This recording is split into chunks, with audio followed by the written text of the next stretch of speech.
about head counting, we are simply talking about counting the children. How many kids have I started off with? I've got 20. When you're done with whatever you're doing, when you're going back, count them again. In case you've got 18 going back when you had 20 when you go. So count them again. The other way to make sure that you have got everybody that you went with that, you're supposed to tell them to say, know your neighbor. So every child has to know who is sitting with them.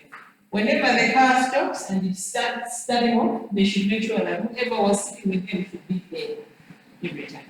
So when they see that someone is not there, maybe they stop over somewhere to pee or to do something, and then they can start screaming, "No, Nishik is not bad, and whoever is not bad, please wait." So they are going to wait. So before they are going into the class, you start counting 1, 2, 17, 20. When you're starting off, everything else is done, then you also count them to make sure there is no one that's left behind. Apart from the counting, you should also have a record of whoever is going into the bus. Get the names. In case an accident happens, or in case some child didn't go with them, now we're talking about the older age, whereby they will say, I'm going on a trip when it's not their class doing it. So the parent will think the child is on a trip when they are not.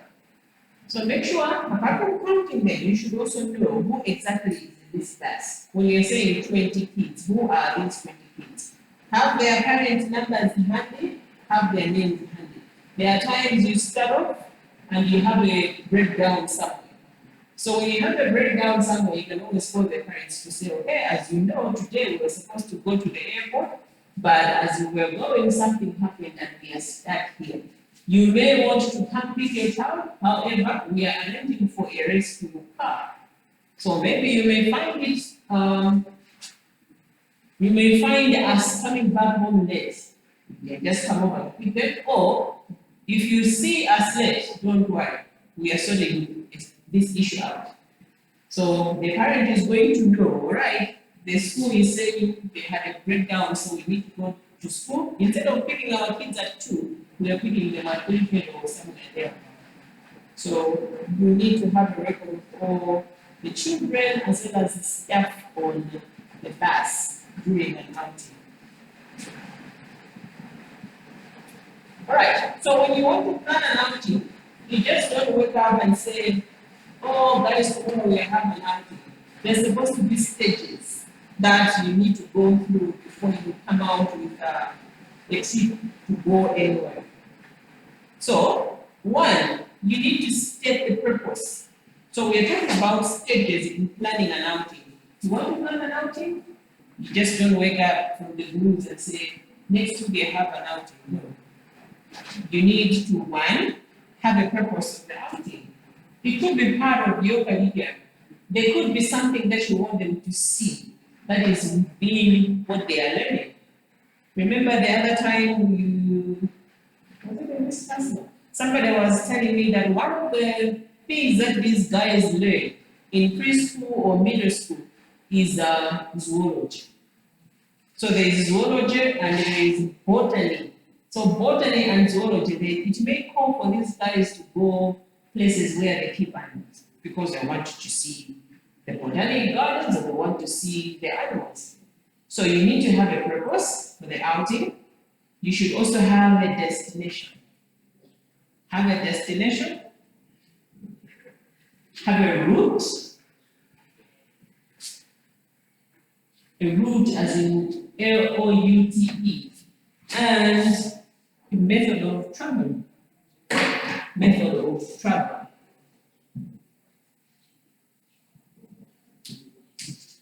Purpose of the outing, destination, route, and method of travel. But again, you should have the children's individual needs. The children's individual needs. On this trip that we are planning, what is each child going to require? So that has to be listed. on the letter that is going to the teacher, to the parents should know. On this particular day, provide your child with A, B, C, D, E, because you are going to this place to do this on this particular day. So, Yes. I was looking for Jim. Jen? No. Look for her in room 1 where there's the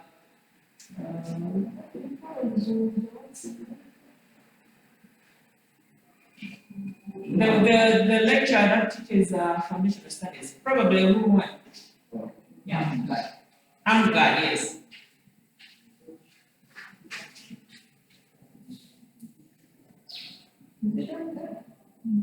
Yes. What's his name? No, it's yes. Yes. Okay. So you need to stipulate the children's individual needs.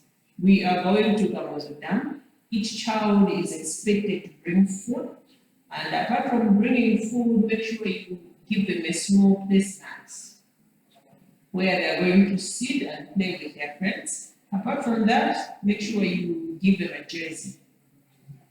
And so you state what the child is going to need on that particular journey. Maybe even the kind of shoes that the child is supposed to wear, depending on the terrain where they're going to be walking on. So you are supposed to say that, but again, you need to make sure you have an idea on the teacher-child ratio. Teacher-child ratio. Is it going to be 50 kids against one teacher for supervision? Is it 20 kids against one teacher? How many kids are going to be on the bus? How many teachers are going to be on that bus? So the number of teachers is going to be determined by the teacher-child ratio. You are going to a place where the kids are going to see animals, but the teacher ratio is 1 to 100. It's not going to work. So you go to places where you see animals are in cages, kids will always want to put their hands through the wires. That is dangerous. But if one teacher is looking after a good number of kids, manageable size, then that is going to be good enough to go.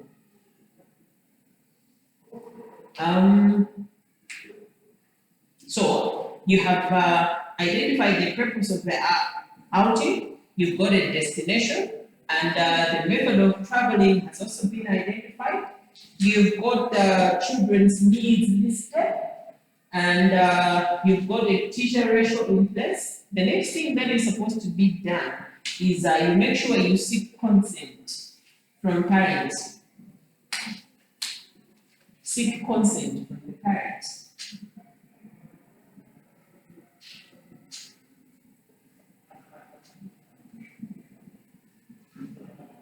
All right. So, in the letter that you're writing with the parents, or in the communication mode, whatever mode of communication you're going to use, what is the information that is likely supposed to be put in that communication? As a school, you have planned for an outing, but then you want to communicate to the teacher, to the parents. What do you think it's supposed to contain or to be part of this? What is it that we are going to tell the parents as you're sitting there concerned?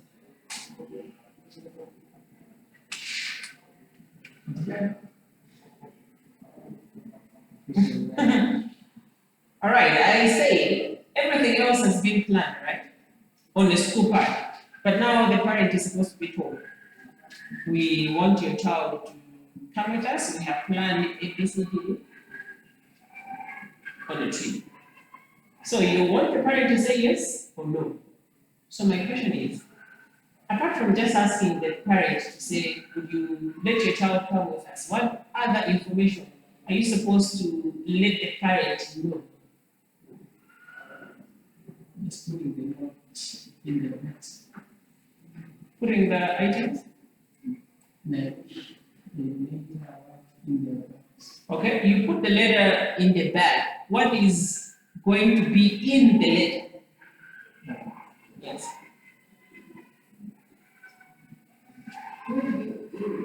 to bring the amendment or purposes of the Okay, so one thing that is going to be in the letter is the purpose of the trip.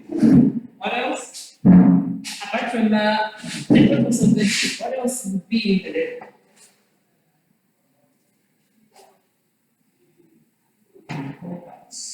The importance of the trip, all right? Purpose, importance, purpose and importance are two different things. All right, importance, purpose, what else?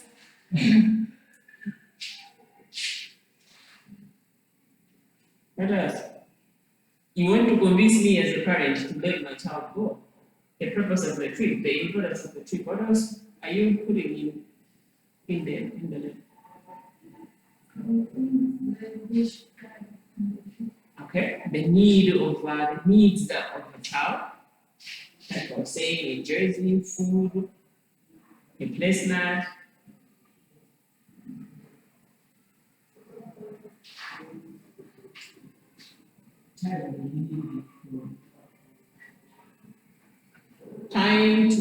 Time for living, all right?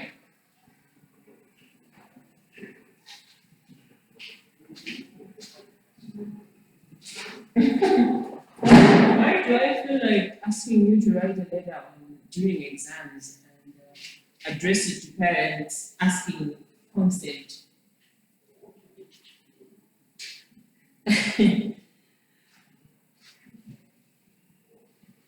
Why do I feel like that? In a letter form, write, or in a memo, write a memo to parents seeking consent from them.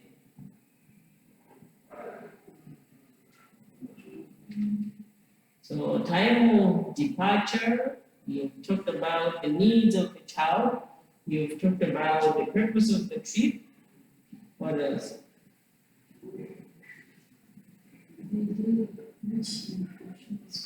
The day that the trip is going to take place. The mode of transport, the type of transport that is hired, very important. You're taking out kids on a trip on motorcycles, it's not going to work. You just tell them we're taking your kids on an outing and then you're not telling them transport mode. And then the parents are surprised to see that their children are on buses.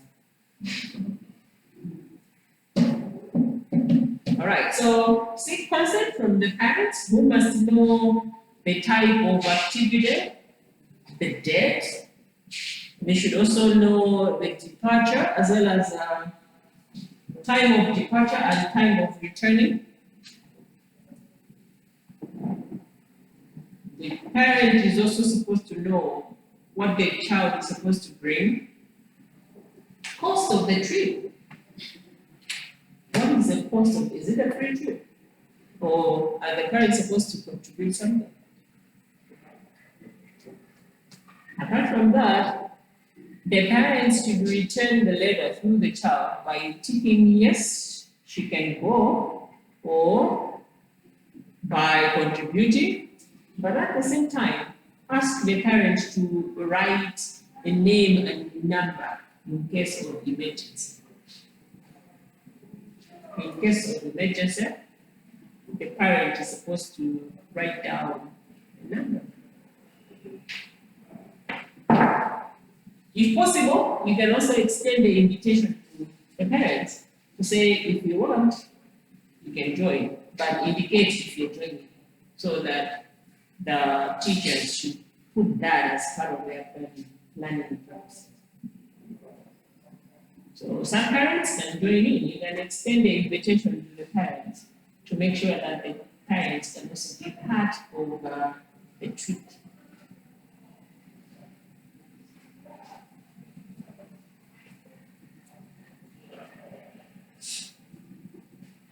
Okay, so we have been talking about supervising children. So I say children can be supervised through putting out messages on health and safety. And we have looked at different types of messages. And I also say that these messages can be put in red or put arrows where need be. And we looked at some examples of self-element messages that can be put out there. On the same child supervision, we also looked at safety and security procedures. How do you make sure that the support staff as well as the teachers are on top of the game? Make them go through a training. So support staff as well as teachers, they can be trained on how to supervise the children. They can be trained on how to use a first aid kit. They can be trained to use different things that will play a part in the health and safety issues of the child. And we have also talked about taking children on an outing. So this is what we have planned. How do you, from the point where you're starting off, where do you make sure the children congregate at a rural place? But also we've looked at planning in an outing, the stages that are supposed to be followed. So after looking at that, let us look at emergency procedures. Emergency procedures.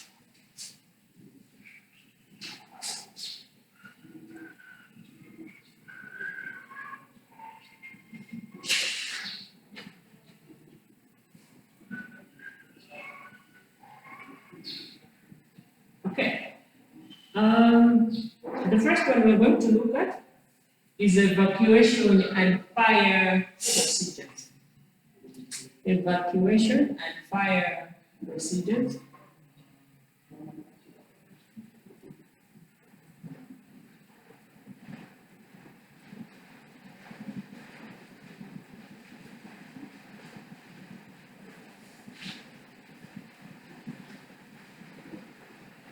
All right.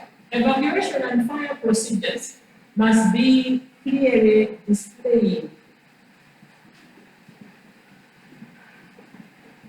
and pointed out to anyone that's coming in the building. Displayed and somewhere, this is how we are going to evacuate from here in case of an emergency, in case of fire. But whoever comes in, if there is a visitor coming in, make sure you bring it to their attention. They should also be in the same position to know. In case of fire, this is how we are supposed to get out of here. Apart from that, regular practices must be conducted, like I said. Regular practices must be conducted. Once in a while, let's go raise the alarm and see how children are going to respond to it.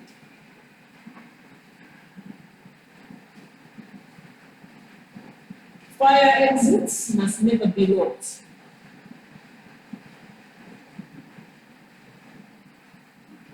Fire exits must never be locked.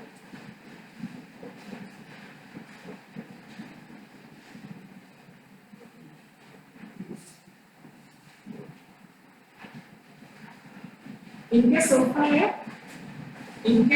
fire, the alarm must be sounded. Can you hear me?